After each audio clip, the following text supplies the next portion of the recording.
کہاں رہتے ہیں؟ جی 11 اچھا. اور کیا کرتے ہیں؟ بس یہ کام کرتے ہیں. پڑھتے ہیں؟ والد صاحب کیا کرتے ہیں؟ وہ بھی یہی کام کرتے ہیں. والد صاحب یہی کام کرتے ہیں. کتنے بہن بھائی ہیں؟ 4 بھائی ہے، 1 بہن. 4 بھائی 1 بہن. اور آپ کا؟ اچھا ماشاء اللہ ماشاء اللہ. اچھا آپ بھائی ہیں دونوں؟ کہاں کے رہنے والے ہیں؟ افغانستان. افغانستان. دونوں بھائی افغانستان کے. افغانستان کے کون سا علاقہ ہے؟ ہم غزنی سے ہیں. آپ کدھر سے ہیں؟ ہاں کابل. کابل سے. آپ کون سی جگہ سے؟ بھائی ہے. آپ کا بھائی ہے. ماشاء اللہ ماشاء اللہ. یہ ہمارے بچے ہیں جی، مسلمان بچے ہیں، اور مسلمان بچوں کا مستقبل ہم نے ان کے لیے سوچنا ہے، ان کے لیے کوشش کرنی ہے. نہ ان کو تعلیم ہے بیچاروں کو، نہ ان کو کھانے کے لیے صحیح پراپر ہے. یہ ان کی عمر نہیں ہے کام کرنے کی، مجبوری میں کام کر رہے ہیں یہ مسلمان بچے.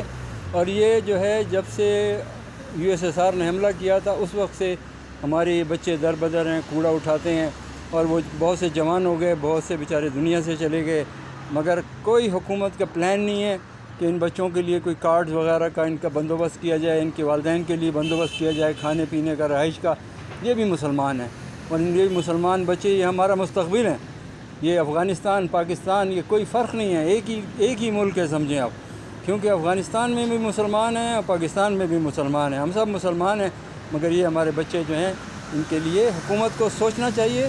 یہ بے حسی اچھی نہیں ہے، ورنہ کل ہم سب جو ہیں یہ ہمارا مستقبل ہوگا کہ ہمارے سب کے بچے جو ہیں یہ تھیلا اٹھا کے اسی طرح پھر رہے ہوں گے، اور ان کا کوئی فیوچر نہیں ہوگا. ان کو تعلیم کا بندوبست بھی ان کا ہونا چاہیے، ان کا کھانے کا بندوبست ہونا چاہیے، ان کی رہائش کا بندوبست ہونا چاہیے. ان بچوں کو جو ہمارے مسلمان بچے ہیں، ہمارے اپنے بچے ہیں، یہ ہماری سوچ نہیں ادھر جاتی.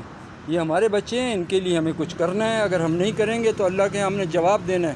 ابھی ہم نے سوچا نہیں ہے کہ اللہ کو جواب دینا ہے. ہم سوچتے ہیں اپنے پیٹ، اپنا کھانا، اپنے بچے. یہ بھی ہمارے بچے ہیں، وہ بچے نہیں ہیں صرف آپ کے جو آپ کے ساتھ گھر میں رہتے ہیں. یہ ہمارے بچے ہیں. ہر مسلمان، جتنے مسلمان بچے ہیں یہ ہمارے بچے ہیں. ان کے لیے گورنمنٹ کو سوچنا چاہیے کہ ان کی رہائش کا، ان کے کھانے کا، ان کی تعلیم کا انتظام کرے. آپ نے کیا نام بتایا تھا؟ امان اللہ. آپ کا نام؟ خیر اللہ. ماشاء اللہ. انشاءاللہ یہ